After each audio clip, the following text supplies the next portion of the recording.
COP regarding some critical items. Our webinar under the title of What did the COP16 bring for the women and the girls as an assessment from a human rights approach. Thank you so much all for joining us. And I will be, before we started, I'm pleased to share with you some housekeeping notes that we can go ahead with our webinar with a smooth way. First of all, please make sure to mute your mic, and please, the interpretation is available in English, Spanish, and French. Please put the interpretation that suits you, please, in the button in the options place down in the Zoom screen. I will also encourage you all to activate your camera that we can be familiar to each other. And also, I want to clarify that this webinar will be recorded. So make sure that this recording will be shared on our communication platforms, and also to allow the other participants or other people who would like to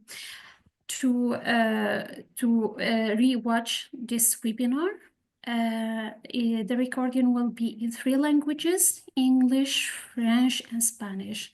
Also, we will open the floor to the questions and the comments between each panel session or between each part of this webinar. Thank you so much. I will be starting recording this webinar. Let me first. Thank you so much. Sorry, Fatima, we lost again the full screen. Yeah, I will be back.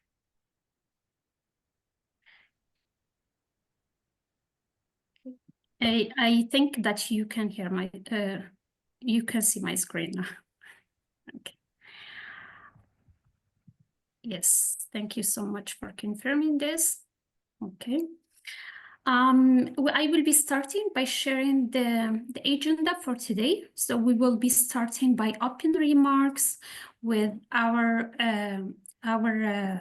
coordinator, Amelia. And we have a panel, number 1, about the working group 1 assessments, where we are going to share about the outcomes from the gender and human rights approach assessments regarding item 8, 9, 10, 11, 12, and 14. Then we are going to open the floor to the question and answer. Then we have the second panel that's where we are going to share about the working group 2 assessments, where we are going to see the outcomes for the item 16, 18, 19, 20, and 25, then the closing remark. And also we are going to have a group picture in the middle, and of course we have the Q&A part 2 regarding the panel number 2. Thank you. First of all, I will give the floor to our coordinator, Amelia, who is going to share with us a short intervention or short open remarks regarding the general objectives of the CBD Women's Caucus at the COP16. Please, Amelia, the floor is yours. Thank you.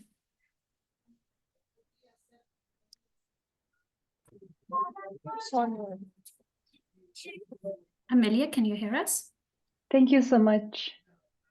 Yes, thank you so much, Fatima, and welcome everyone to this session. I think that for the Women's Caucus, we had a pretty concrete objective when attending COP16.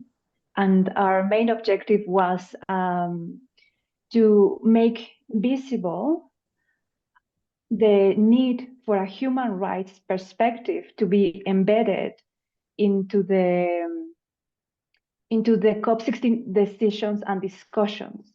It is not only about having references to women. I think we are beyond that. Like, we have been asking women and to be included in the reflections, in the negotiations, but in how every policy decision that is being made is looked into a broader picture, in a broader understanding on how all the policy decisions related to biodiversity are also related to gender justice and women's rights.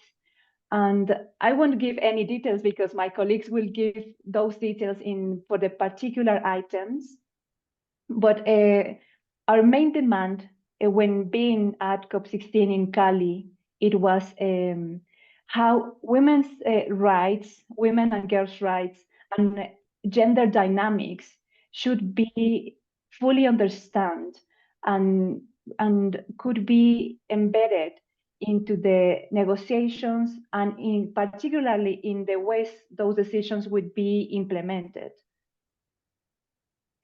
We will hear from our colleagues that in some elements, in some topics, we succeed, but we will also hear that, unfortunately, in some others, we weren't. But we will understand that these results are not necessarily the direct result of our advocacy, but about the main situation, overall situation of the world, right? Like, there is a big push against human rights, a big push against gender justice, but what we're trying to do is to make our bit in the biodiversity realm, and how is that related with development, and how is that related with climate, because we see our work not in isolation, but how everything is related to other environmental issues, to other economic issues, but also to other and particularly with the overall human rights demands. I'm really grateful for everyone to be here, and also really grateful for our policy team, our colleagues that make possible the caucus work during COP16. Thank you so much, Fatima, for allowing me to give these opening remarks. I'll give back the floor to you. Thank you so much, Amelia. I think it's always nice to hear from you, and also I want to emphasize regarding big shout out to the policy leads, to all the members who really contribute in making this part, or to make the COP16 a huge success for the CBD Women's Caucus. And without further ado, I think that since the time is very limited and we have many items to cover, I will go to the second point. I want just to make sure if you can see my screen.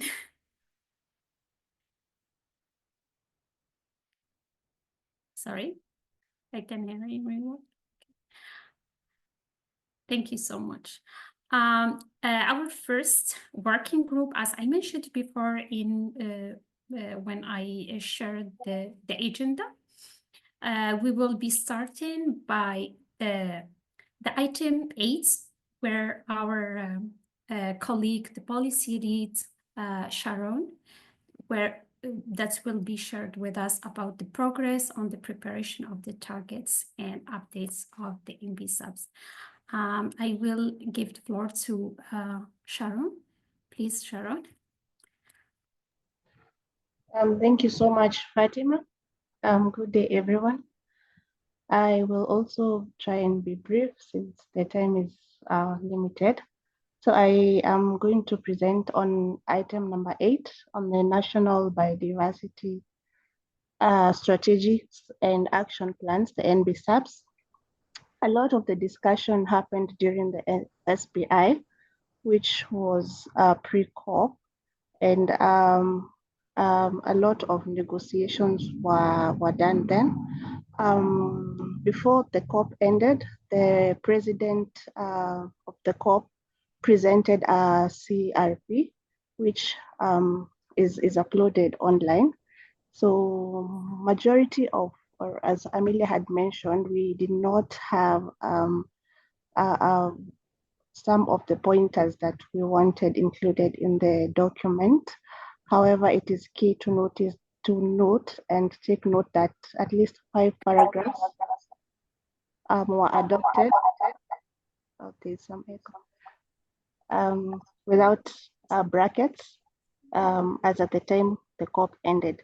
So just to introduce briefly, it's important to note that the COP16 emphasized the critical role of inclusion approaches towards the revision of the NBSAPs. And I think the parties were urged to ensure that their NBSAPs are revised and updated, and they ensure that the policies and their strategies are in line with the KMGBF. So the key outcomes of the NBSAPs were, at least the first one under paragraph 4 of the paper, was the full and effective participation, where parties were encouraged to adopt inclusive and transparency in engaging women, youth, indigenous peoples, and the local communities in the participation of the revision processes of the NBSAPs. So it's important to note that some key countries have also included and ensured that the NBSAPs align with the KMGPF, and particularly Target 23, which calls parties to ensure full, equitable, meaningful, and informed participation and leadership in biodiversity-related actions, engagements, policies, and decision-making processes at all levels. The other key point was on capacity building, where the financial mechanisms which are finance the biodiversity processes, such as the GEF, were called upon to strengthen the especially developing countries in their capacity building and technical supports. The other one is on the integration of human rights, where there was the recognition on the linkages between biodiversity governance and human rights, where parties were encouraged to address the systemic barriers that are in existence and those that hinder women's participation in the policy formulation processes. So key challenges, of course, that were noted throughout the negotiations, and even some which came out during the side events, was the resource limitations, where there are inadequate financial and technical resources to implement the gender responsive strategies effectively. Another challenge was on the monitoring and evaluation, where we have constantly made a call that to ensure that there's a gender sensitive indicators in the NBSAPs, and ensure that there is something or a monitoring framework to ensure that the target 23 is realized. So our recommendation was for parties to ensure that the participatory processes are well strengthened to include women, girls, the youth, and the IPLCs in their revision processes. Also to ensure that there are gender sensitive indicators in the process as well. And the last one was to ensure that women, especially the women environmental defenders, are protected in the process. So in conclusion, it is key to ensure that the NBSAPs are, um, are formulated or are revised in a holistic approach to ensure there is equality and sustainable biodiversity outcomes under the KMGBF. Thank you, Fatima. Thank you so much, Sharon.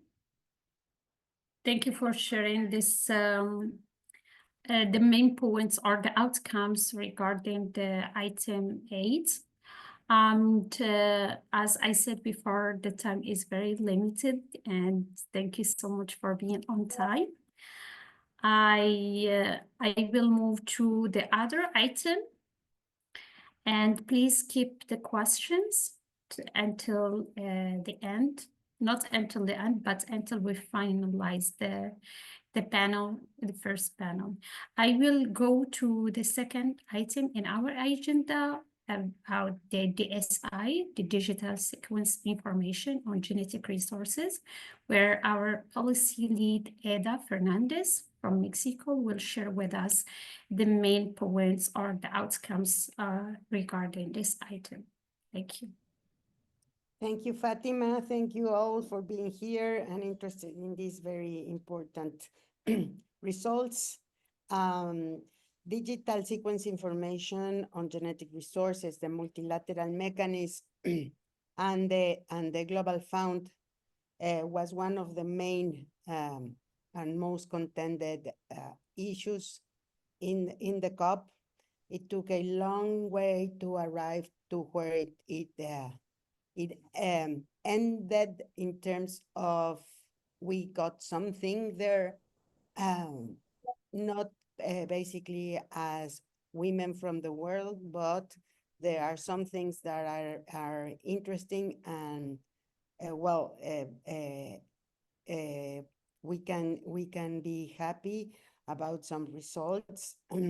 This item was the very last one that was adopted in the COP before the the quorum was called for and the COP stopped. So it is being advertised as adopted, but what we got there was it just advancements in the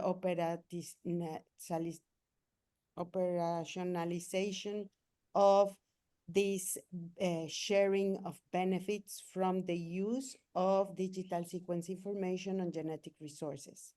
So important to know who will share benefits are the sectors that were considered: pharmaceutical, biotechnology, cosmetics, and others. Other industries that actively uses DSI. The major change from the draft decision was biotechnology that came at the very last minute instead of animal and plant modifications. So this biotechnology opens up, but not necessarily in a good way, from my point of view. Who are going to share benefits? Large companies and other major entities. This also is very vague. What are large companies, etc., will be defined. And the benefits that they will be sharing, monetary funds, will be from their profits or revenues. And who will not share benefits but use DSIs is going to be academic, public research institutions, and again other entities that don't use DSI, that don't commercialize products derived from DSI. These make academics and all those who refuse the benefit sharing because was contending the open access to this genetic information a piece, but these large companies and how and will be decided during this intersessional period and will be presented to COP17. The formula of how much will be or how to calculate to whom, it's going to be decided by a special group that was also put in place by COP16 with a very vague definition of who will be there in terms of other stakeholders besides parties. Who will receive benefits? Developing countries with allocations to support the implementation of the framework according to the priorities. So the governments will decide what they are going to be using the money for.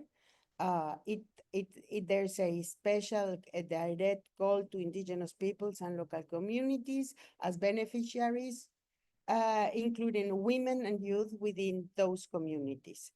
Not all women, but indigenous women and women from local communities. This was decided before COP from the working group, and it stayed like that. How much will be, why they stayed, insisted on that? Because this DSI is linked with traditional knowledge.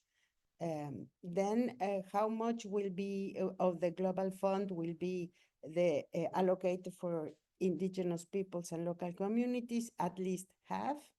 And there are two modalities, either through the government or directly to institutions that are identified by indigenous peoples and local communities. So we can get rid of intermediaries, but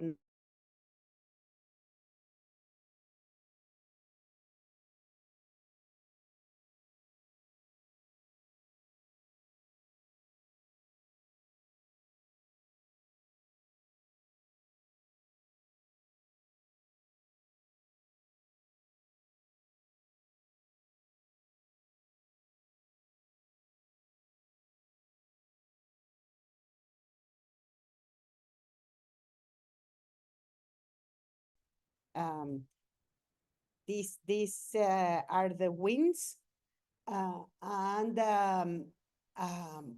who will be part of the group that will decide the formula for allocation, and who will be part of the group that that follows up on this allocation is still to be defined by COP17. It's gonna be proposed, and the COP17 will decide. Thank you very much.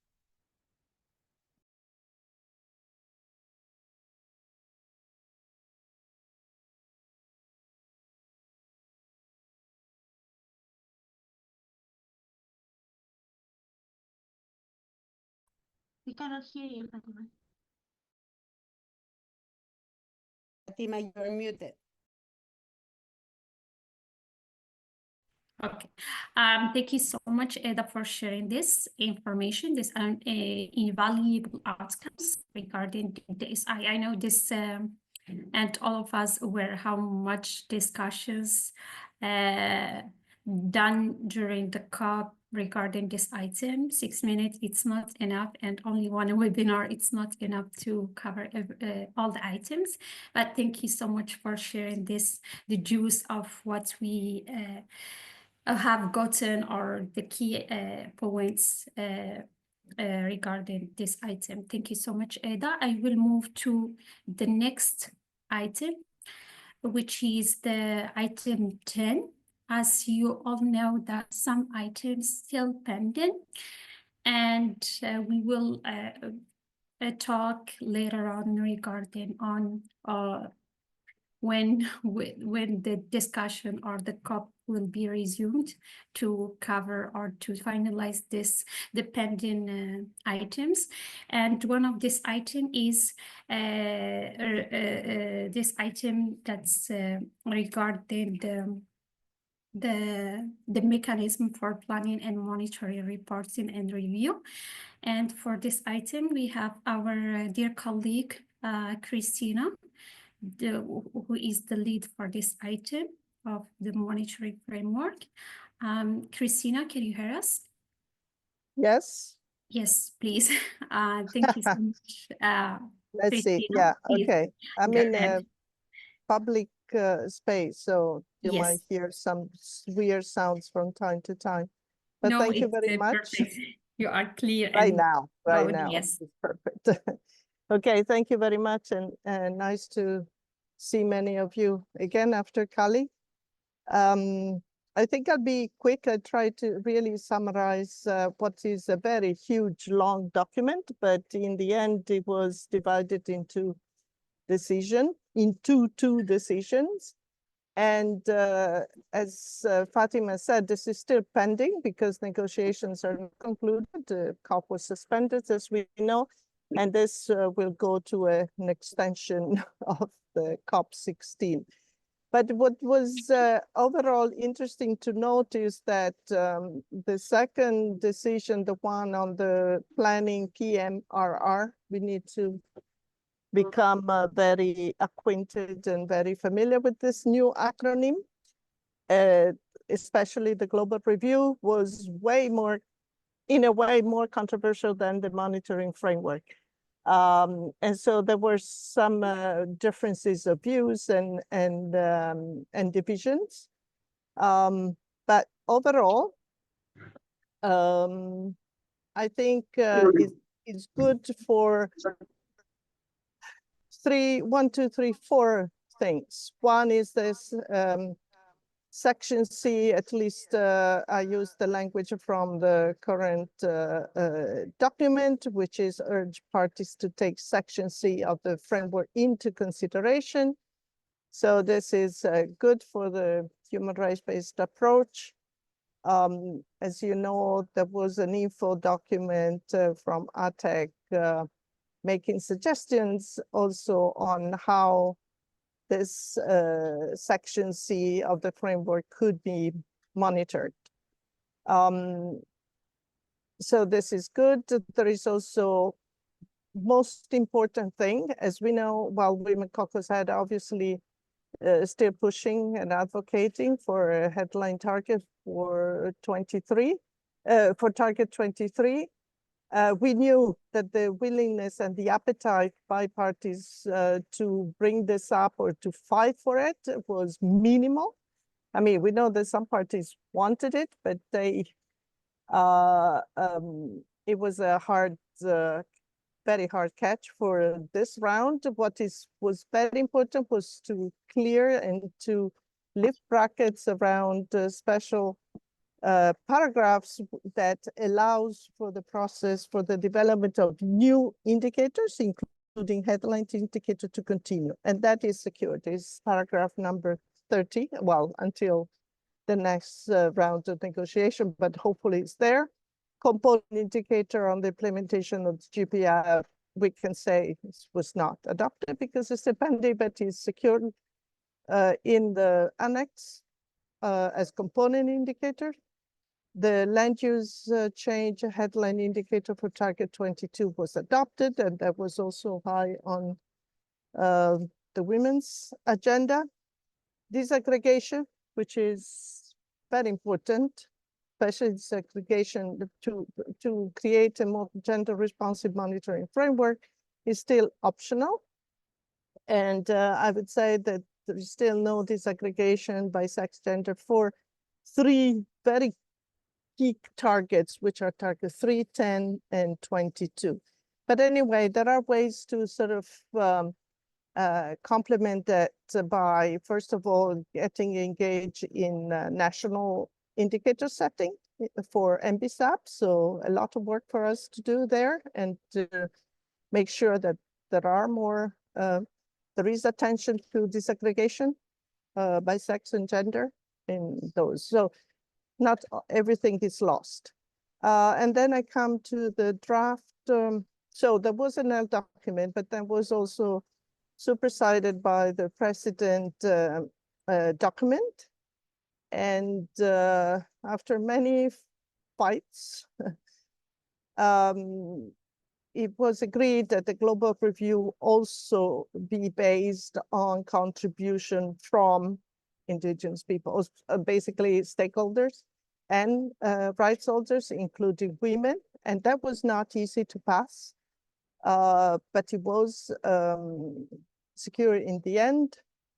There are gender consideration quite strong in the establishment of a ad hoc scientific and technical advisory group for the preparation of the global report, both in terms of gender number, representation, and also hopefully technical expertise, i.e. also gender expertise. And what we didn't get, because that was really very difficult, to clear the language a little bit, and instead for communication of commitment by actors other than national government. So this voluntary contributions or contribution should be contribution for women, and rights holders should be commitment only for other stakeholders and businesses. But that language is still a little bit confused. Maybe that'd be opportunity in the future. But I just highlight this because I think this is a critical point to be considered by the Women Caucus in terms of submitting this kind of voluntary contribution ahead of the stocktake in COP17. I'll stop here. Thank you very much. Thank you so much, Christina. Thank you for sharing this this information, the outcomes, and I will move to the next item since the time is really limited, and we will open the floor then to the comments and question. And the next item is 11. Regarding the resource mobilization and financial mechanism, which is the most complicated item. And I will give the floor to our colleague and policy lead, Valentina, who will share with us why this this item is really, it was the most complicated one, and where the conversation and the discussion between the countries didn't come to an agreement, and it's one of the also of the pending items.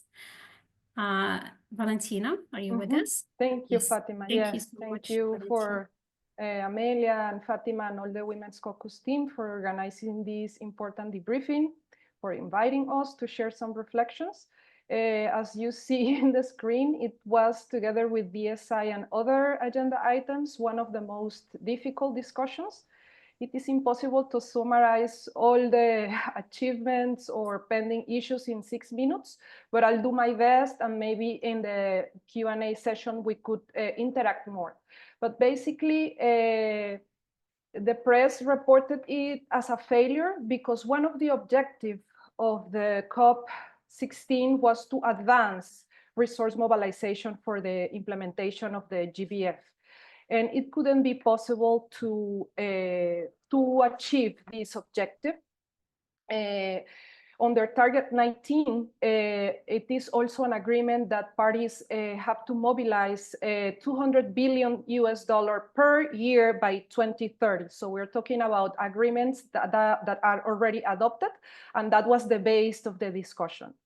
Nevertheless, during the evolution of the discussions, the working group, we noted a lack of trust between the global north and the global south, basically because one key element, which is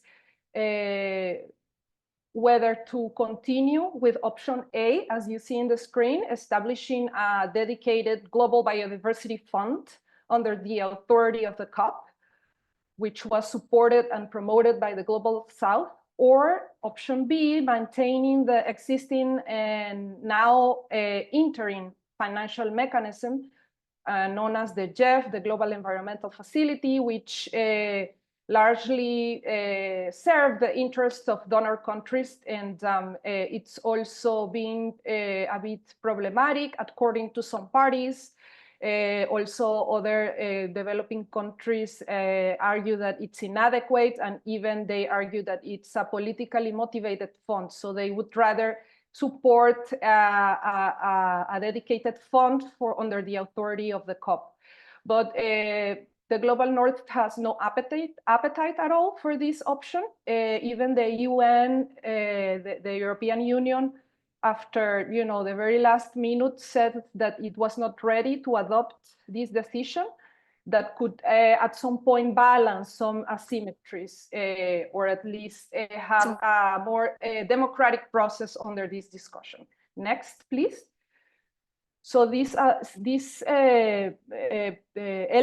on the table was not adopted.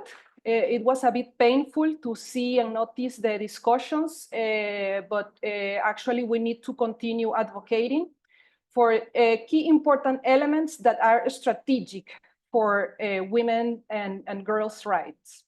We also saw that there were some procedural issues, and I do believe it was not only the case of item 11, but actually parties were invited to discuss clusters to basically mobilize or include elements to mobilize resources from all sources, also include effectiveness of relevant financial mechanisms and criteria for the design of a potential dedicated instrument.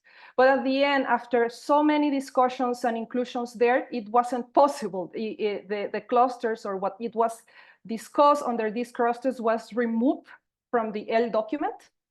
And unfortunately, we see that we need to improve, that the documents, the negotiation needs to improve the human rights-based and gender-responsive language.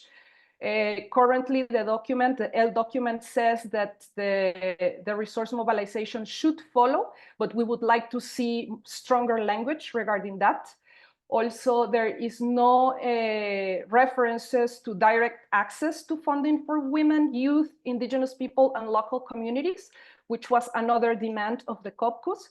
There is nevertheless a mention on the Annex 2 referring to the GEF. There is a mention on access to resources, but not direct access to funding, which is fundamental. Resources could be anything, right?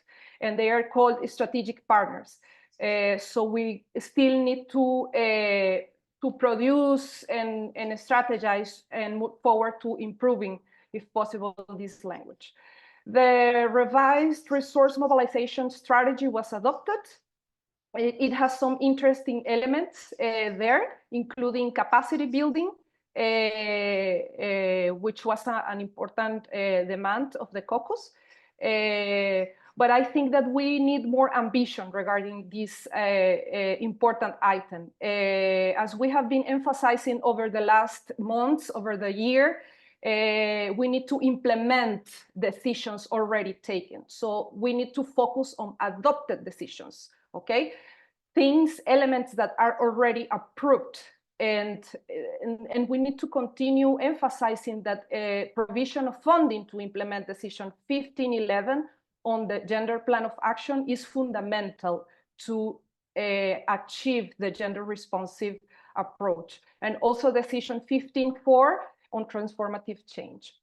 Another element to finalize is the issue of rejecting market-based schemes, including biodiversity offsets and credits, and support gender-responsive and human rights-based approaches, which is another element that I believe will continue to be discussed in the coming negotiation. Thank you, and I'm happy to answer to the questions. Thank you so much, Valentina. It's not enough, as you said before. That's a lot of things to cover regarding this item, and that's why it is pending. I will move forward to the next item, just to our colleague who just joined us. That's the interpretations are available in 3 languages, and we will be sharing the 3 recording on our communication channels. Yes, I will move to the next item, which is the item 12, sorry, regarding the capacity building. And for this item, we have three of our colleagues who leaded this item. I will be giving the floor to Isimemen to update us regarding this item. And if our colleague or the co-lead for this item, Priyanka, would like to add something, but please, you have only 6 minutes to give us the summary of this item. Thank you so much. Okay, thank you very much, Fatima, and good afternoon, everyone. Good morning or good evening, wherever you are. And so I did not participate live at the COP, but I just did a review of the documents before and after the COP. So I only attended, 2 plenary sections, but most of the discussions were taking part in the contact groups. So that said, what were the main differences? So one thing I noticed is the restructuring of the item 12 document, which was originally capacity building and development, technical and scientific cooperation, clearinghouse mechanism, and knowledge management. So this document has been split into 2. So the first now, from the policy outcomes, addresses just capacity building and development and technical and scientific cooperation and technology transfer. And the second document is focusing on clearinghouse mechanism and knowledge management. So for those of you who are interested in following up on that, just know that you'll be looking for 2 different documents. So in general, I will say there was no motivation within the co-op to take up a new text, because I think most of the work we already done in the intersectional period. But just to mention here that the tests are really inclusive. So you have prominent mention of women here and there. And I think we have really leverage points, or let me say leeway, to actually engage in the capacity building and in the capacity building work of the CBD. But the problem within the text is the how. There is the how is really missing. Like, what are the next steps and how concretely we should approach this? So I take example from the capacity building aspects, where women were invited to share their planned capacity building and development activities supporting the implementation of the Memorial Global Biodiversity Framework. And we are expected to share this through the central portal of the clearinghouse mechanisms. But the question is, how do we assess the clearinghouse mechanisms, and we need the capacity to really share, and in what format should these activities be shared? So that's one example there. And another example is women are invited in collaboration with parties. Parties should collaborate with women to actually share biodiversity related capacity building needs. So the question is, how do we approach the parties? We're a group of women from all across the globe. So how do we approach our national party in order to fulfill this requirement? Is CBD Secretariat going to facilitate this connection, or is there a kind of platform where this meeting can happen? So the how of the process is completely missing. And another point regarding the technical support centers, I think I mentioned it in the last meeting. For the different regions of the world, we have, I think, 18, if I'm not mistaken, technical support centers who are going to answer or address the capacity building needs from the different regions. One of the outcome of the document is that there will be guidelines to ensure active engagement of women to the TSC. So the main question now is, and these guidelines will be developed by the global coordination entity. So I was not at the COP, so I don't know if the global coordination entity has been chosen yet, But what's missing in that discussion is how, how will they, harvest, like, all screen what are the women's needs and how we want to engage within the TSC? How would they know how we plan to engage and how we will work with the technical support centers? And who is going to make that connection?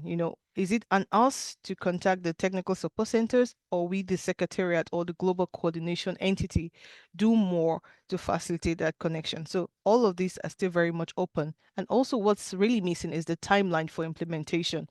I see a lot of between 2024 to 2030, but I mean, we're already almost at the end of 2024, and next year is 2025. Nothing concrete has started. So the thing is, how will this happen? And lastly, on the clearinghouse mechanism and the knowledge management front, the implementation of these calls for a whole of society approach, which is very great. But the problem is also, women are invited to play very active roles within the different phases of the cycle, like in terms of identifying knowledge needs and gap, profiling solution to address the knowledge need, and establishing multi-stakeholder processes and mechanisms for knowledge creation and production. But the question, as always, is how do we do this? Who takes the lead? Who takes the initiative? How do we work with parties? Where is the starting point? Who coordinates this? Who funds these efforts? So all of these are still very much open questions that, if not answered, I think all these do I say nice platforms will not be fully utilized. I mean, to just be text and really no active implementation. So I will stop there, and maybe my colleague can jump in, Priyanka, who was actually following the negotiations. Thank you. Yes, thank you so much, Isimemen, and we really appreciate it. Even you weren't there in person, but you follow closely the negotiation. We really appreciate your efforts. And so also, I will open the floor to Priyanka if she has something to add, but I think maybe we can have Priyanka intervention in the Q&A, since Priyanka will cover our other item as well. Yes, I will move to the other item. Is it okay for you, Priyanka? Yes, it's perfect. Yes, thank you so much. Okay, I will move to the next item, which is item 14. I think it was a huge and wonderful win to our colleagues from indigenous people and local community. And I, without without further ado, maybe I will give the floor to Shruti to give us the summary of this item regarding the implementation of the Article 80. Shruti, can you hear us? Yeah, thank you, Fatima.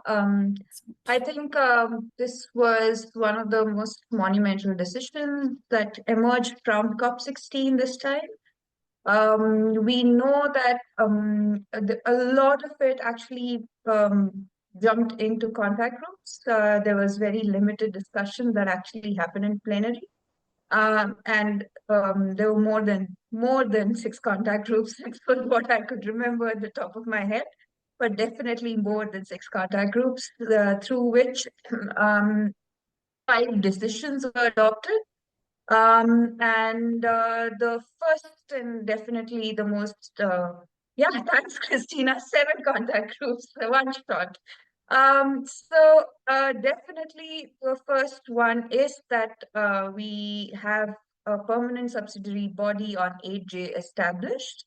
The modus operandi will be developed and adopted during COP17, but until then, the current working group on Article 8J modus operandi will be operational. And what does this mean? This means that there needs to be also aspects of countries now having to elect a national focal point on Article 8J. So this is when you will, I think all of you will also have to start following up with your current governments to see how if they've already started looking for a national focal point, and we can follow up post COP for this. The second monumental thing was looking at the recognition of unique roles played by people of African descent with traditional lifestyle.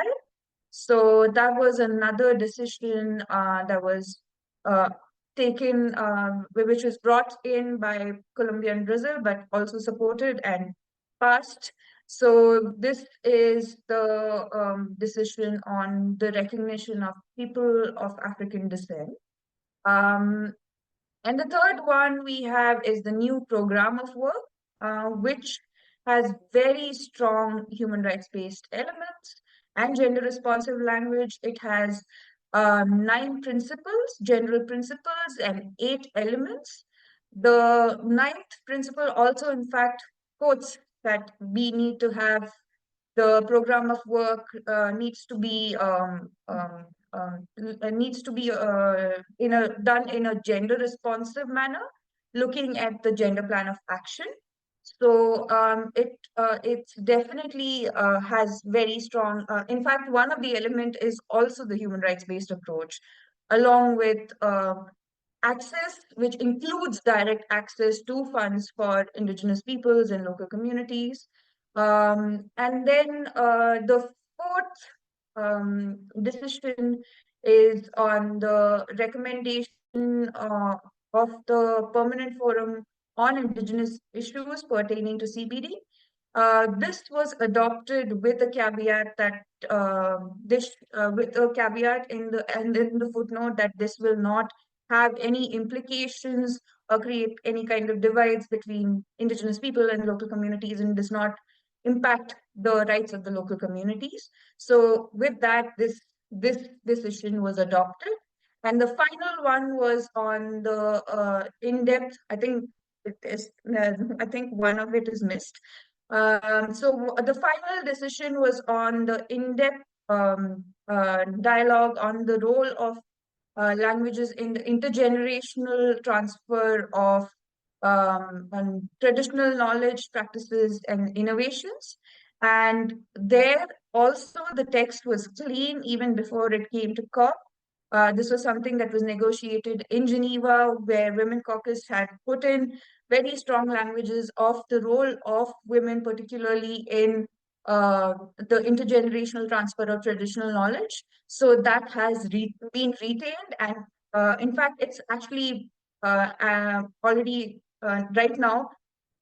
It's one of the few decisions that's actually out on the COP website. If you go to the COP website and see, it's already out as a decision and no longer as a CRP. So that's the decision that went in with clean text, came out with clean text with strong languages that, as Women Caucus, we negotiated, remained.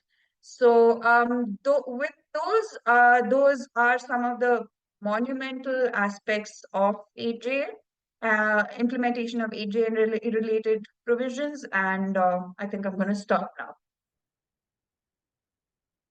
Thank you so much, Shruti, and we are really happy for our colleague from Afro descent, indigenous people, local communities for this huge win.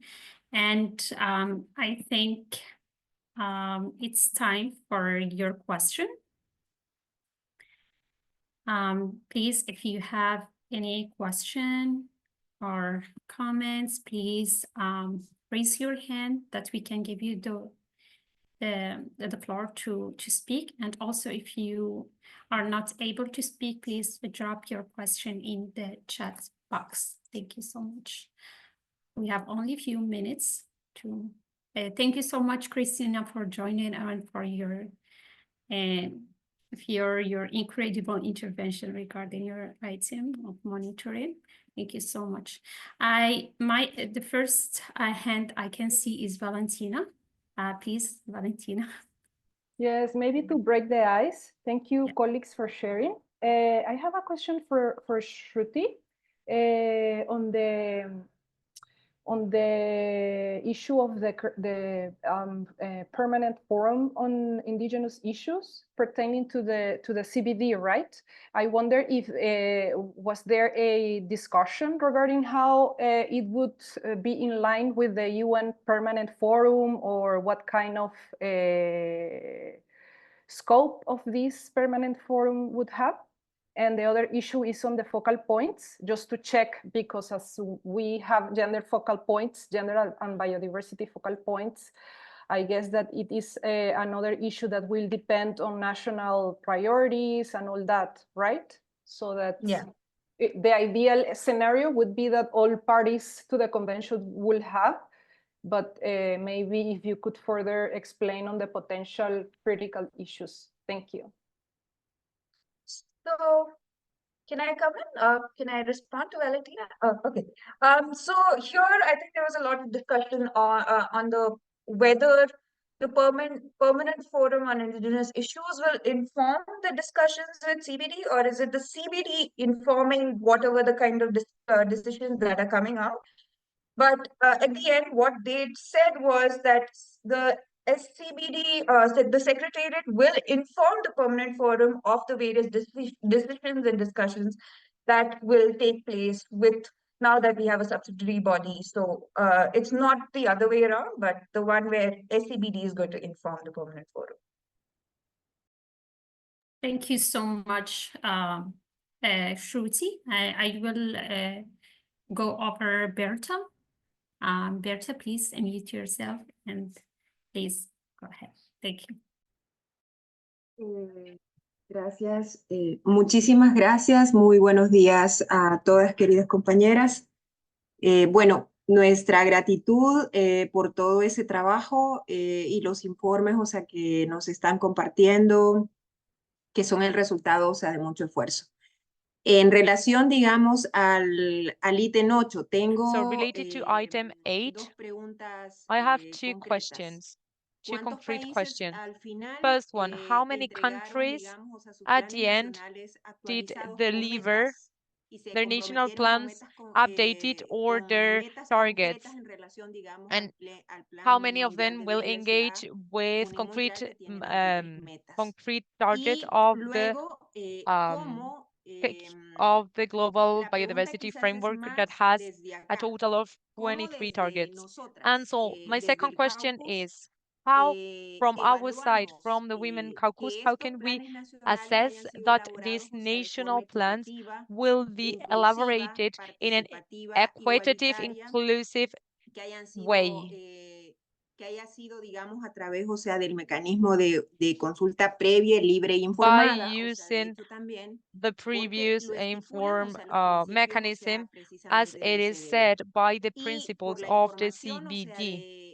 que obtuvimos en And relación a todas according las to the information conversaciones y that we diálogos could que get, establecimos con thanks nuestras to all the compañeras en la discussions and COP16, conversations that we la had with our comrades mayoría, o sea, during the de hecho, de COP16, países ni tan the siquiera, o se most han part convocado of the a countries el resto have de partes, not digamos, even involucradas, sino que called to sigue the rest of siendo una parties that elaboración, o are sea, de involved. planes This means that this is just like an nacionales, o sea, elaboration of elaborados national a partir de un plans grupo de that técnicos, have o sea, been de los ministerios de elaborated medio ambiente o las secretarías, o sea, in de a medio ambiente group de los of países, people, for y example, the realmente, environment digamos, o sea, no minister se ha or hecho un the esfuerzo, o environment sea, secretary. And this verdaderamente means para that there has not construir been a y real actualizar, effort digamos, estos in order to, planes to alineados al build nuevo and Plan to Ocean Mundial update de these forma plans to be realmente aligned with the participativa, new inclusiva y global equitativa. plan so that they can Entonces, ensure si an esa es la inclusive realidad, o sea, que se participation. viene And so repitiendo if this is the nuevamente, reality that we are ¿cómo seeing desde el once and caucus again, how can podemos we, from the Women establecer, Caucus, digamos, o construir de forma how can we build colaborativa las in a que collective querramos, o sea, way un informe a partir, digamos, de los and exámenes, a o sea, que report hagamos based on the assessments that we will made in our countries. And how are these plans being elaborated? Because there's more than 100 countries that until the end, the last day of the COP, they did not have delivered their national plans. And related to item 10, how are we going to assess it? Because we do not have any other mechanism. We only have the national plans. We just have a concrete engagement. So, how are we going to assess the complaint that the national plans and the targets will be complied according to the monitoring mechanism that was not approved in the framework of the COP, and that was one of the objectives, to approve this monitoring mechanism. And I think that we are facing big problems over because we do not have this mechanism. And maybe I'm wrong, or maybe I didn't listen correctly. I would like you to clarify me the following. If it was mentioned that there can be some contributions from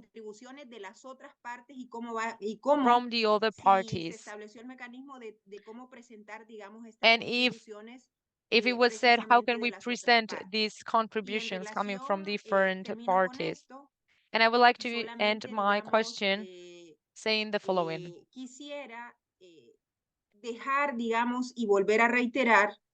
I would like to highlight once again that from the Women Caucus, we should establish or create alternative reports, basically to explain how the national plans were created, and then to report about how each one of the countries are complying with each one of the targets. This would be a great contribution, and this is something that we could do inside the caucus, and I leave it there. Thank you very much. Thank you so much, Berta. There are, I think, many questions, and thank you for your providing comments as well. Anyone from our policy leads or our colleagues would like to answer Berta's question? Or do you have any specific person to ask this question, Berta? I will start one by one. Okay. Pamela, would you like to answer? I think Pamela Shruti, since Pamela was the first one. Please, Pamela, can you please provide a short answer because of the time, and we need to cover many questions from our colleague. Thank you. Sí, gracias, Berta. Pues mira, justo hay un Yeah, thank you very documento much, que se Berta. envía So there's sobre a document, 5/1, SBI/5/1, that it is that includes the parties that were able to send the national plans. So far we have 31 countries, but there is an annex to check the list of the countries that had already sent those targets. I hope that this will help you to find a solution to your question. However, the Secretariat is still pushing the parties so that they will send their strategies and their updates. And we need to remember something that mentioned by the parties. In spite of the fact that funds were the countries were candidates in order to receive those funds, and so those funds will be used to update the national strategies of biodiversity. These funds were not there. So I think that there is a lack of communication and miscommunication, and many parties said that this was one of the main disadvantages of updating. And as well, they mentioned the lack of capacities. So from the Women Caucus, what we are trying to do is to create a dialogue, a bi-directional dialogue with the gender focal points, so that we will be able to analyze which are their main opportunity areas, and so that we can work with them in synergy. I hope that this will be enough to give you an answer. We don't have much time, but happily we will be able to explore new ways of collaboration. Thank you very much, Berta, for your question. Yes, thank you so much, Pamela, for providing this appropriate answer. I will give the floor to Shruti, and then we will grab another question from our colleagues. Thank you. Thanks, Fatima. I think Berta brought on a very pertinent question about participation and inclusion. I think as of 30th October, if you go to the online reporting tool, 44 countries have submitted their NBSAPs, because a lot of these countries also launched their NBSAPs during COP.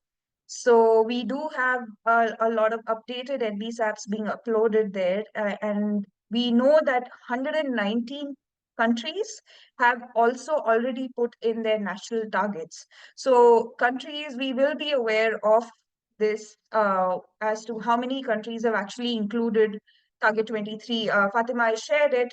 If you scroll down, you will actually see specific data on how many countries have included Target 23 into their national plans.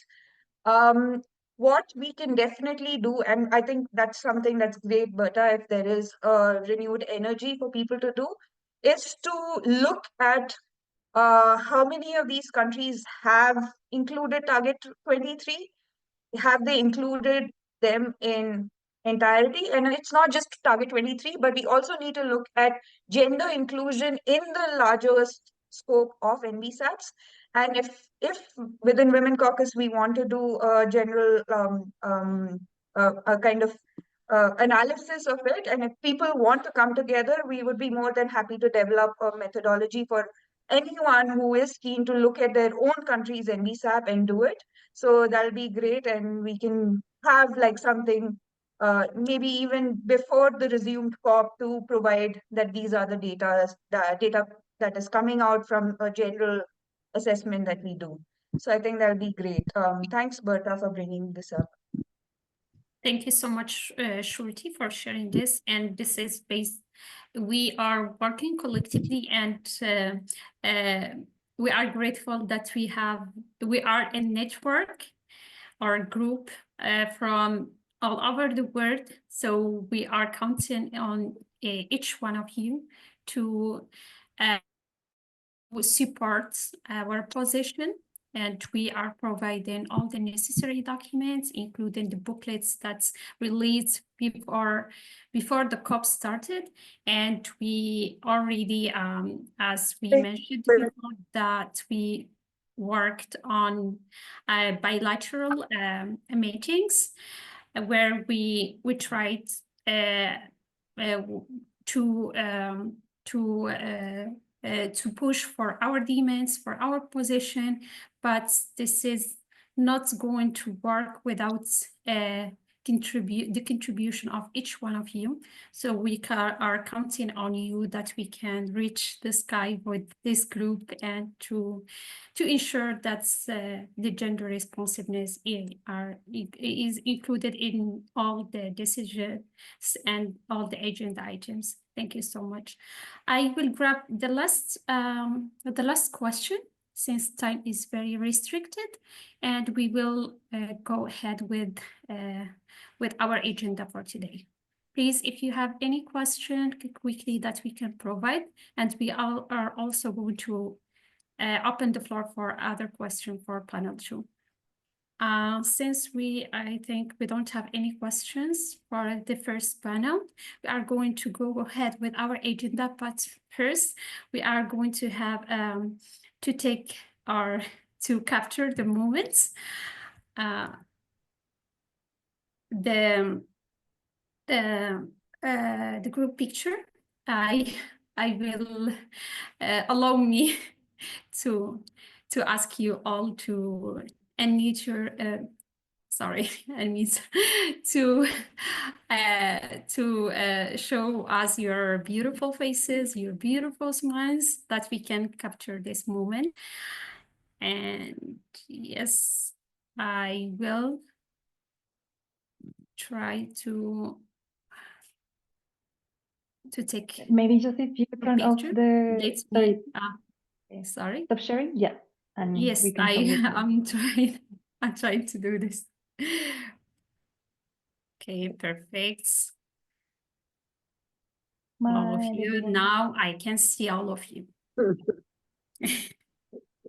Okay. 3, 2, 1. First one. The second one.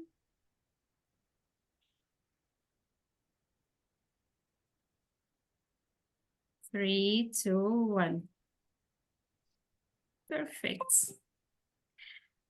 We are going to go ahead with part 2 of our agenda item for this webinar.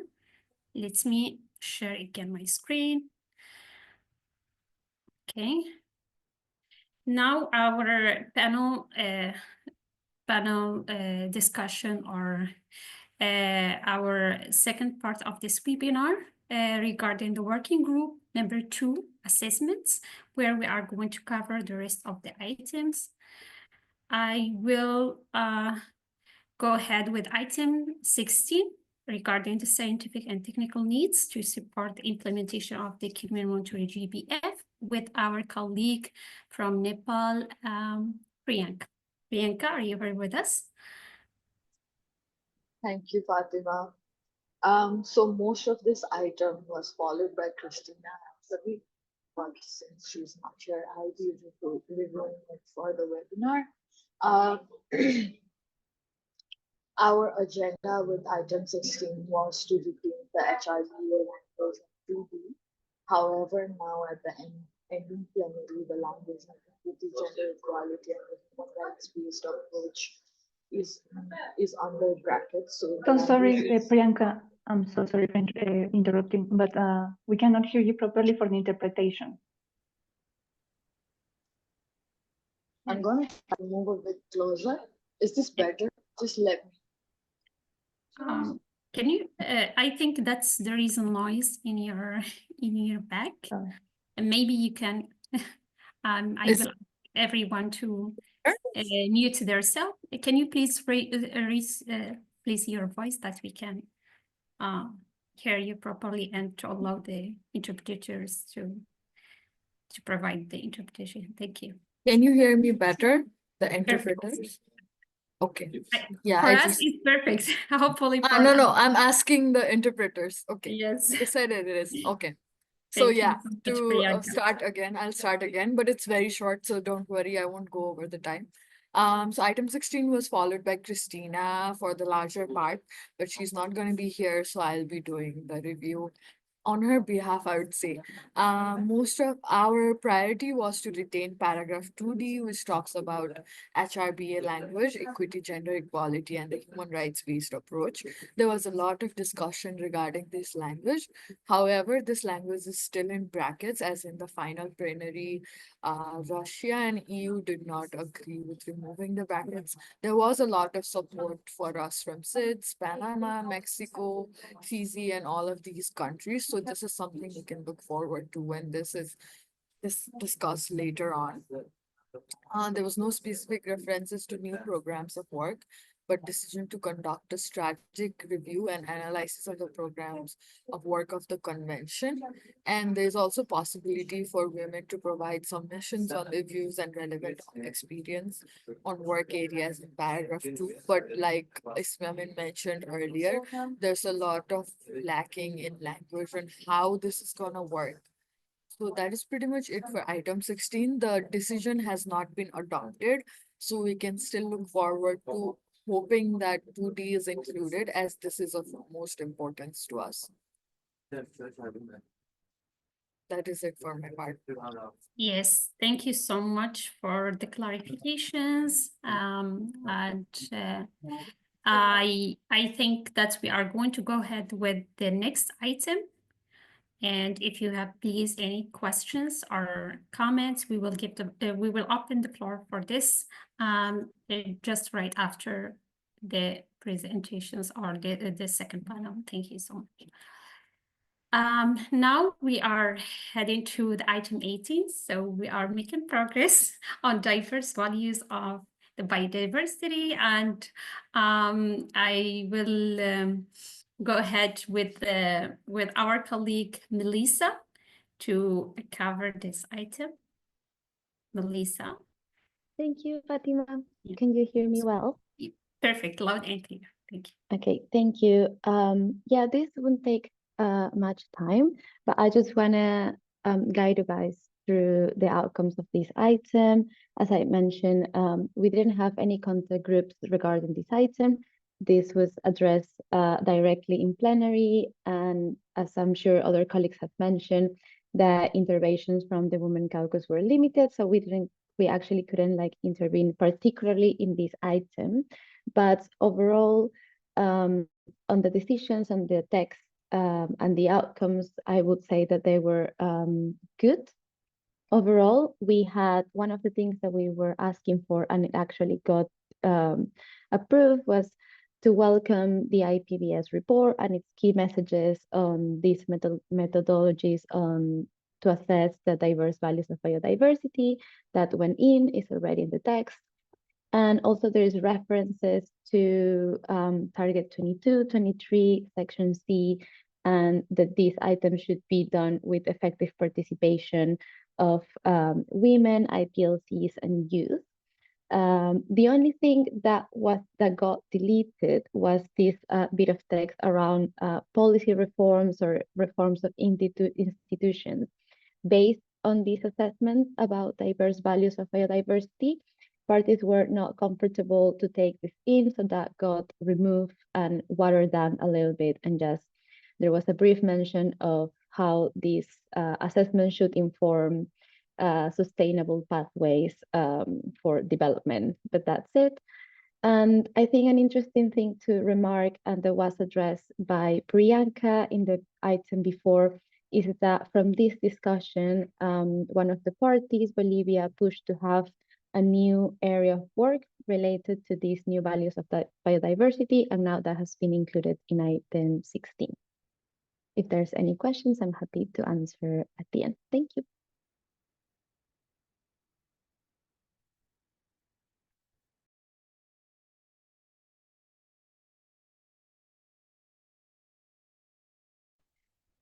We cannot hear you, Fatima. I think you're still muted. Yes, I forget.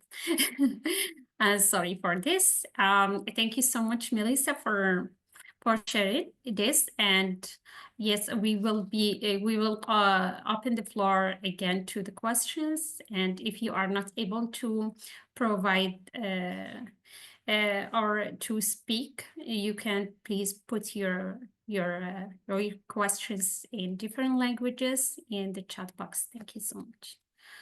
Our next item is sustainable wildlife management. And for this item, we have Joyce from Kenya, who is going to share with us the outcomes regarding this item from gender and human rights lens. Thank you so much. Joyce? Yeah, thank you. Hi, everyone. I hope you can hear me clearly. Perfect. So on the item 19 on sustainable wildlife management, we were also not able to intervene during plenary. We had some proposed text recommendations, especially the inclusion of the gender plan of action. But the main discussion revolves around the paragraphs that had brackets, and that mostly is around para 4. And so, but from the discussion, there were some changes, especially on para 4, and some of the highlights were these 4 areas. So recognition of women's roles, the acknowledgement that, women are essential stakeholders in sustainable wildlife management. There was an additional text on the right holders, including women, and aspects of traditional and indigenous knowledge that was included within the decision. And then there was an inclusion on a reference on the analysis that were done on gaps, an analysis on the gaps, and this analysis had recommendations on some of the guidances that needed to be provided. So these guidance were not initially in the text and were included. So like guidance on gender equity, guidance on inclusive and participatory decision-making, on multiple forms of knowledge and recognition of rights, as well as equitable distribution of costs and benefits. So just inclusion of aspects of inclusive decision making and gender responsive policies that reference the analysis that was done that highlighted some of the gaps we feel like was a good thing in terms of inclusion. And then the other component that I would like to mention is now the finance mechanisms that are there. So initially, the text referenced biodiversity credits, but from the discussion, most of the parties indicated that there was limited guidance on biodiversity credits. And so they changed that text to innovative finance mechanism, but that are supportive for indigenous people, local communities, women, and youth that are engaged in conservation and sustainable wildlife management. So the aspect of innovative finance mechanism opens it up to not just biodiversity credits. And the other component I mentioned is what I mentioned earlier about the tools and guidance. And, it also referenced an opportunity for other stakeholders, including women, to be able to input into this guidance when the Secretariat announces for input into some of these guidance. As I mentioned, we didn't have time to contribute during the plenary, but we feel that these decisions has a lot of components. It's very inclusive and gender responsive in some areas. Thank you. Thank you so much, Joyce, for this for sharing, and we are grateful that they raise some good news at the end of your outcomes or your item, but we still need more push to make all the items gender responsive. I will move to the next one, which is the marine and coastal biodiversity and island biodiversity. With item 20, we have Pamela, the famous Pamela, who leaded this item. Please, Pamela, can you hear us? Yeah, for sure. Thank you, Yes, Fatima. thank you so much. Over to you, Pamela. Thank you. So for this item, remember we used to have two different documents. One focused on the ecologically or biological significant marine areas. Sorry, Pamela, can you please raise a little bit your voice? We can't hear you. Okay. What about now? Better? Yeah, I think perfect. Thank you so much. So, as I was mentioned, we used to have two documents here, one in the ecologically or biologically significant marine areas, the famous EFSAs. And for this, our main demand was the inclusion of women experts in the workshops to describe or modify the EFSAs. So at the end, we have this mention, but this one was one of the most contentious items in the working group too, where they were not allowing so much the inclusion of new text, and the participation of the observers were really limited. And thank you so much for the ones who were following these negotiations with us. So at least we have this, but there are so many other things that we can try to celebrate. For example, here the synergies between the CBD process to facilitate the descriptions of EFSAs and the BBNJ, because obviously we have the oceanic agenda running at the COP. So we have now this movement from Chile, the first movers for the BBNJ, and EFSAs will be a guideline to have new protected areas under the BBNJ. And obviously there were some parties that were like pointing out that the EFSAS is just a scientific and technological exercise. At the end of the discussions, the language of these synergies were weak we're a little bit weak with inclusion of like possible synergies and the future implementation. That was something that the delegate from Russia wanted to include. And yes, everything came with packages. I mean, I can adopt this if you can adopt this in the other documents, especially in the scientific and technological support and in the invasive alien species document. So for the other one, the conservation and sustainable use of marine and coastal biodiversity and island biodiversity, this document was streamlined twice. One since the subspace, and now we have this happening again, and with the deletion of really important language, for example, the need to address programs or guidance that enhance the gender responsive approach in the conservation of marine resources. So we unfortunately lost that part.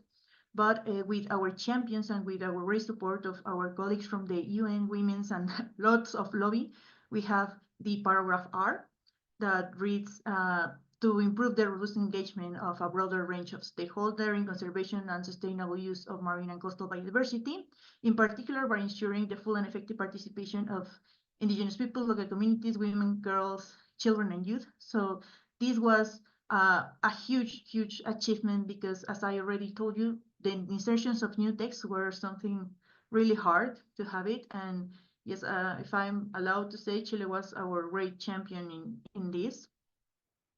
And we also have the paragraph 12A that says that capacity building to women in order to support the implementation of the GBF, especially in marine and coastal ecosystems. And we also have the recognition of improve the understanding of impacts of geoengineering activities on marine and coastal biodiversity. That was something that was also one of our big points to have in this document. What happens at the end? I think that there are so many gaps that we need to cover, especially because we couldn't reach the floor. So yes, unfortunately, we need to still working on the mention of the small-scale fisheries and their contributions to protect the marine biodiversity and to support the island agenda, because at this point, so many parties pointed out that the marine agenda is already overwhelmed. So yes, I think that those will be then our next steps, and keep an eye on the synergies between the CBD and the BBNJ negotiations. Thank you so much, Fatima. Thank you so much, Pamela, and thank you so much for your incredible work during the COP16. We really appreciate your efforts and your contribution to push for our position in this item. I will move on to the next one, which is the item 25 regarding biodiversity and climate change. And for this item, we have Mina from India, who is going to give us the key points or the key elements discussed during the COP16. Thank you so much, Mina. Can you hear us? Yes, I can. Can you hear me? Perfect. Yes, okay. very loud. Thanks, Fatima. I'm just going to put, so this decision was adopted. I'm going to put it in the chat for everybody to see. Just to start off, we know that the CBD has recognized climate change and biodiversity as interconnected global crises since 2018. And it has included it in the work of the convention in 2004. Sorry, Mina, we are hearing just some cracks in your voice. Okay. The earphone, I think, or is this clearer? Yes, some noise, just light noise. I'm not sure if anyone or everyone can hear it. Can you please? Can you still hear it? I think. Okay.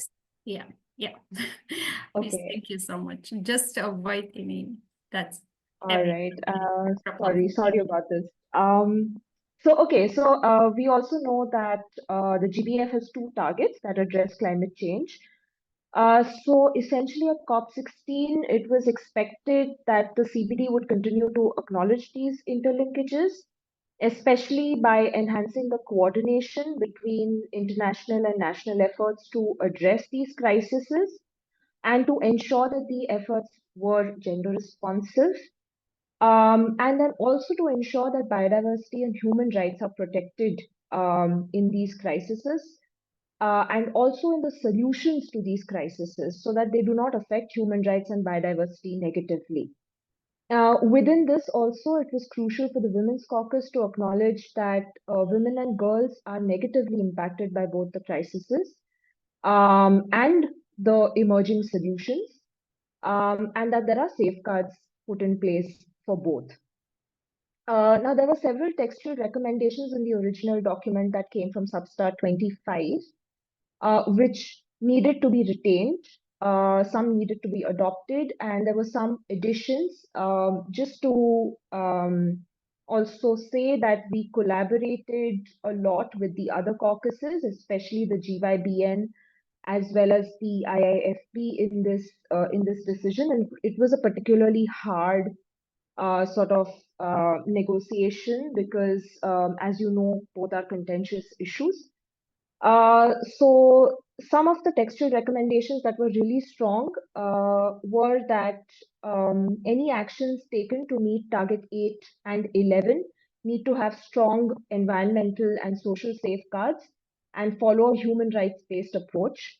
And also have the full and effective participation of indigenous peoples, local communities, women and girls, youth and children, and people with disabilities. Unfortunately, this strong language was diluted and replaced with a generic sort of to be consistent with Section C and Target 22. Now, this is important to sort of contextualize in this case because we already had strong language which pointed out towards human rights-based approach. In other textual recommendations where it was not there, Section C is a very important language that we can use to push. But in this case, it was actually diluted by adding this very generic paragraph. The other considerations and text that needed to be adopted was that the rights of indigenous peoples, local communities, and within that also women over their land and territories are protected, and that their free, prior, informed consent is taken whenever land is used for the solutions to climate change. Now, this was actually put in by GYBN. It was retained, but the reference to women was not taken into consideration here. There was some important package of decisions which was pushed on geoengineering by one of the NGOs called ETC Network. And basically, they wanted to reiterate a decision, the previous decision X/33W, where the CBD had actually called for a de facto moratorium on all geoengineering activities until a certain set of conditions are met. And they also wanted to include that geoengineering experiments should not be carried out. And if they are carried out, then parties report it to the CBD. And also that the CBD reaches out to other UN bodies that are currently discussing geoengineering to ensure that the CBD position is clarified. Now, in this case, only the decision, the text, which is recalling the decision X1033W was retained. None of the other package decisions were taken into consideration. One of the key losses I think that happened here was there was a preambular paragraph that said that solutions such as large-scale monoculture and bioenergy plantations are acknowledged as being harmful to biodiversity and livelihoods, and that they also cause social conflict. Now, this was completely taken out. There was also a paragraph on the analysis by the executive secretary of studies that are kind of looking at schemes like offsets, nature-based solutions, and market-based mechanisms, and their analysis on biodiversity. This text was also removed. The other thing was that parties, governments, and other organizations take into account existing and projected impacts of climate change and climate-related policies on biodiversity with a full and effective participation of women while implementing the framework. Now, this text has been retained. This is the only text with reference to women. However, there is no clear mechanism on how parties are going to do this. And it was not there in the text that was brought to COP16 as well. So it was important to have these points retained and also to have gender responsive language, because if we look at CBD's approach towards this issue, it has always been an approach of caution against the impacts of climate change and adaptation and mitigation policies. Especially when we have to deal with biodiversity, livelihoods, the rights of indigenous people and local communities, and involving a gender responsive language. This language in the current decision is now considerably diluted. And it's not a surprise because a similar kind of thing is right now happening in COP29. And this decision has been adopted. So I think we will have to be very proactive in terms of whatever other decisions have not been adopted yet and which have specific language related to climate change, and to look at the previous decisions of COP where a gender responsive and human rights based approach has been used, and to retain those paragraphs. Thanks, Fatima. Thank you so much, Mina, for sharing it. This key points, and you cover, I think, all the necessary points or the outcomes of the negotiations.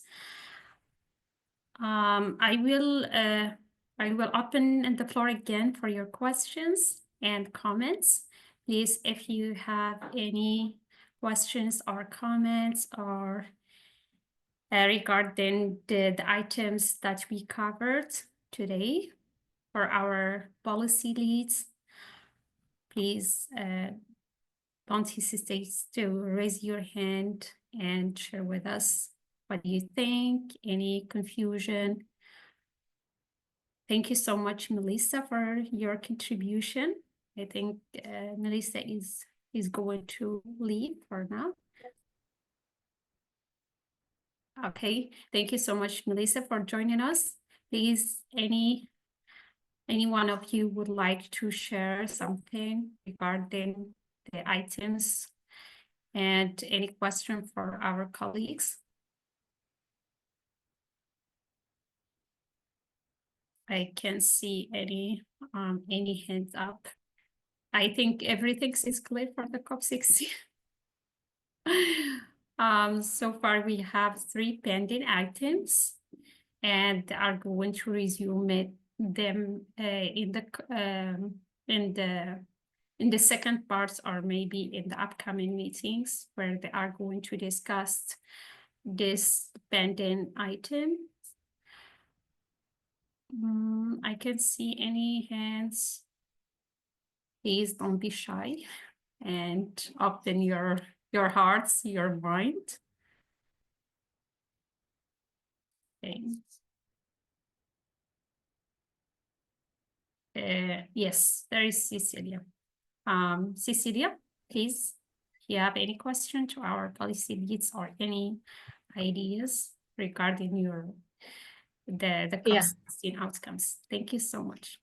Yeah, mine is an observation, and also maybe advice to all of us, because we also saw what happened, and also just to find out from all of us in the various reporting and work that we have to do to to see what strategies we need to employ, definitely before the next subster and the next meetings, and before even like ARTEC, where they have been formed.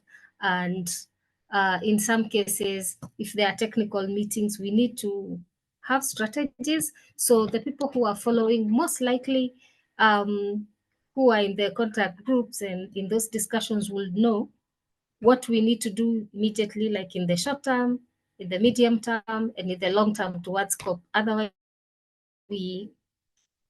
if we plan early, that's what I'm trying to say. If we plan early, I think we will be able to maybe catch up with what needs to be done on time, so that we gain some time towards preparation of the COP. I think that's just it. So looking forward to hearing what the policy leads have in mind on this planning. Thank you so much, Cecilia.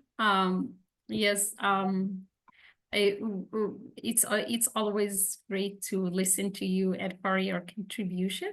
And I will pick up a question. Valentina, would you like to share your question or answer to order to reflect what Cecilia flagged up? Because I have many questions here. Yes, please. You have other questions? Sorry, Yes, what was I that? have, but it will be great to listen to you first. Then I okay, will great. move to the question. Thank you.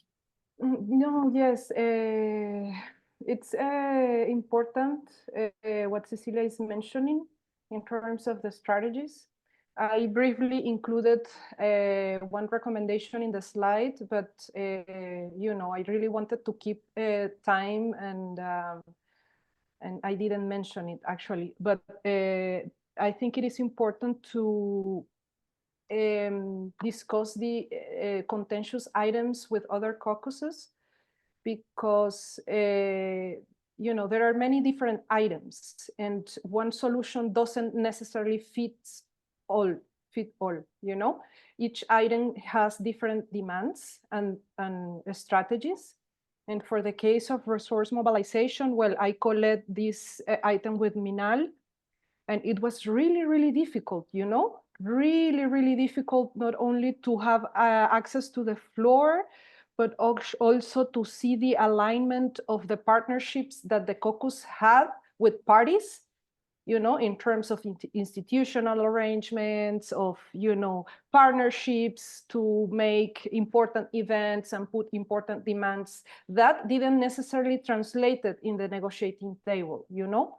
And the caucus already has important partners, and we need to reach out, we need to deploy, and we need to also strategize with other caucuses, because we might have no chance to promote all the demands that we have, because it's very extensive, it's very contentious, and we might need to prioritize, you know, the gender transformative, the gender responsive element, while, you know, also including other important aspects like direct access, the issue of non-market-based approaches, emphasizing the human rights-based approaches. But since it is such a limited discussion for observers, we need to have a short, mid, and long-term ambition on what we can develop. And it is important to have discussions, meetings, interactions with parties, so that they know our concerns. We already have some relationships, but it's important that we communicate, you know. Otherwise, maybe it's going to be the same challenging situation where you raise your hand, they know that you're there, but they don't have access to the floor because the discussion is already, you know, very heated, let's say. Yeah, thank you so much. Thank you so much, Valentina, for sharing this. I will just bring up to the table a question from our colleague, I think to Joyce. Okay, let me just, Joyce, or Joyce, I'm so sorry if I pronounce your name wrongly. The question from our colleague regarding your item, how could women and girls be effectively benefits from the sustainable wildlife management schemes and her knowledge be secured? I'm so sorry, Berta, just I picked up a question from our colleagues since you have already speak. I will give you the floor next, this one, to share with us your question. Joycey, can you hear us? Yeah, thank Were you. you able to catch? Yeah, thank you. Yeah, so the question is how women and girls could benefit from sustainable wildlife management. If I didn't, yeah, perfect.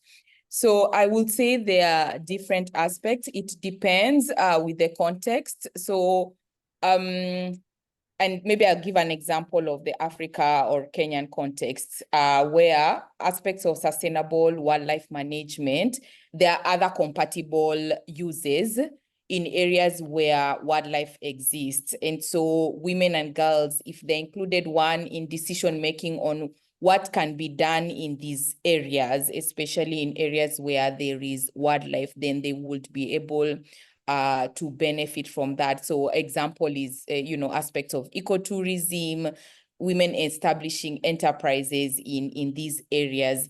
But also for them to benefit, then they need to be included in decision-making around sustainable wildlife management. So I will say if women are included in decision-making, they're able to input their knowledge around conservation, around sustainable wildlife management. So whatever enterprises are being developed or what now they're calling innovative, finance mechanisms, then they have a voice into these innovative finance mechanisms, and they can be able to benefit from that. So I would say those are the specific areas. It's very context specific based on the area where these women, girls are from. So that's what I would say in terms of the benefits on sustainable wildlife management. Thank you.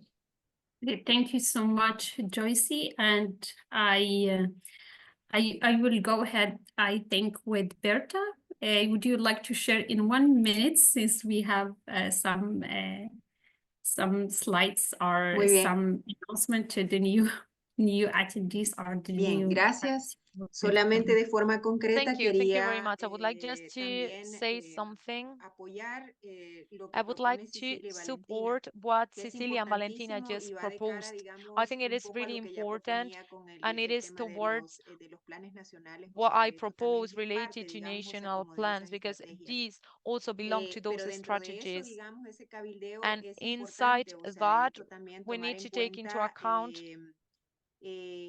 también hacia dónde va la política en cada we need to uno, take into digamos, o sea, de account los países, y politics esto in each one of the countries. definitivamente determinado también, o sea, And por this todo un is aspecto determined geopolítico que se by a sale geopolitical totalmente, digamos, fuera de aspect nuestro control y de that lo que podemos it hacer. is Hay not algunas under our partes, o sea, por control. ejemplo, y pongo de ejemplo There algunos are de some nuestros países parties, de and I will give you Latinoamérica some of our countries con from los Latin cuales no es America. posible dialogar porque son There are some totalmente, countries with digamos, whom we excluyentes, o cannot sea, en discuss. este sentido, no, They es are más, hay una excluding guerra contra us. la sociedad civil organizada activa en Indeed, algunos, o there sea, de is estos países, a war against civil una lucha porque society desaparezcamos, o sea, in de some hecho, of the las countries. There is a organizaciones, o struggle so sea, de that hecho, we de will la sociedad disappear. civil, The porque civil no somos society bien organizations, they vistas, o sea, don't want es decir, us to be hay una there. gran They don't cantidad, o have sea, a de good puntos opinion que about es us. necesario tomar So en we cuenta. need to Y lo take último, that ya into para account cerrar, as well, es geopolitics. también And the last thing that I importante que would like to y de mention cara a esta is realidad, that todo lo que hagamos, o sea, desde el territorio everything de that we will do construir, o sea, from the de hecho, de abajo territories hacia in arriba, order es fundamental, to como lo build decíamos en la from the reunión, o base sea, to de the hecho, top, pasada de it revisión. is Es essential. decir, This is what we said in the todo meeting. el trabajo que nosotras The estamos whole desarrollando a work nivel, that we digamos, are o sea, de developing ese territorio con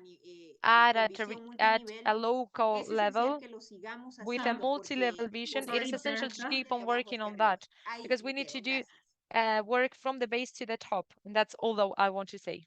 Thank you. Yes, I'm sorry, but just the interpreters want you to slow a little bit. Yes, thank you so much, Berta. Yes, it was obvious during the COP that there are some underlying politics regarding the decisions, and this is really out of our controls.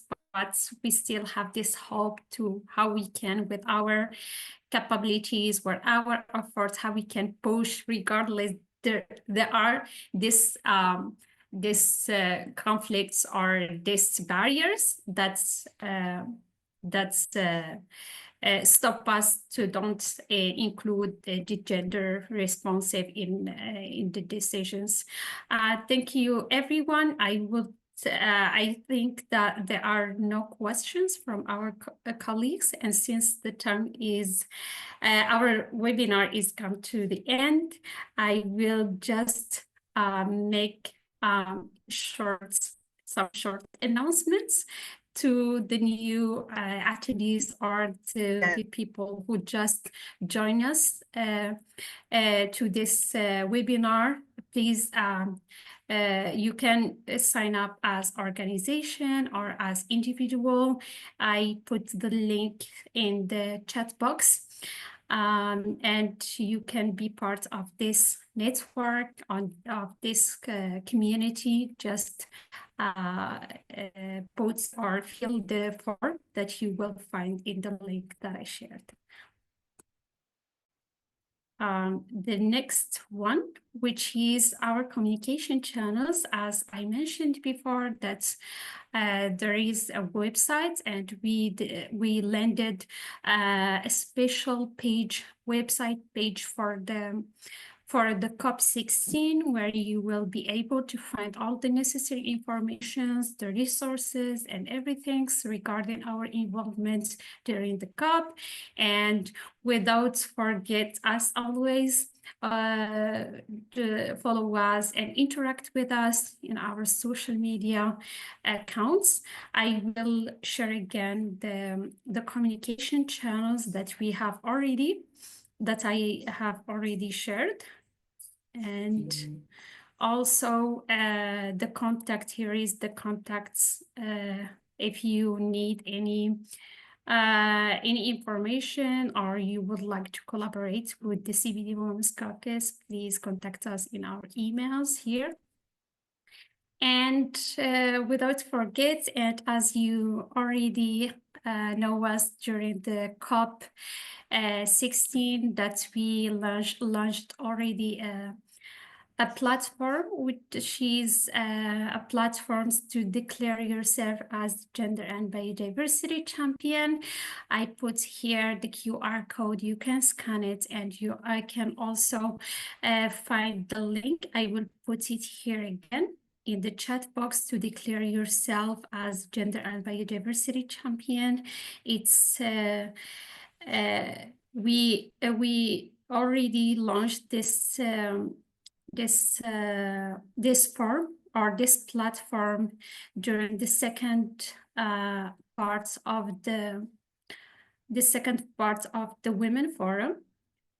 I will put it again. Please sign up as gender and biodiversity champion. And the last thing is, okay, sorry. Okay, the last thing, or to wrap up this webinar, thank you so much for joining us, and thank you so much to our colleague and policy leads who really devoted and dedicate much time to cover these items and to share with us the position of the women and girls during the COP16. We look forward for great news in the pending items. And thank you so much to you all for attending and for joining us. Thank you so much for the interpreters and to our colleagues who support us to record this webinar. We will be sharing the records or the recording in 3 languages. And as we mentioned before, and if you are really, you liked the presentation, we will be also sharing it as a document. And yes, please stay positive and stay with this collective spirit and with this energy. And yeah, I think that's our webinars comes to the end. Thank you so much for joining. Have a good rest of the day. Good night, everyone. Good morning to those who just joined us from the Latin America. We really appreciate your collaboration. Thank you so much. Thanks, Fatima, for the great organization. Bye.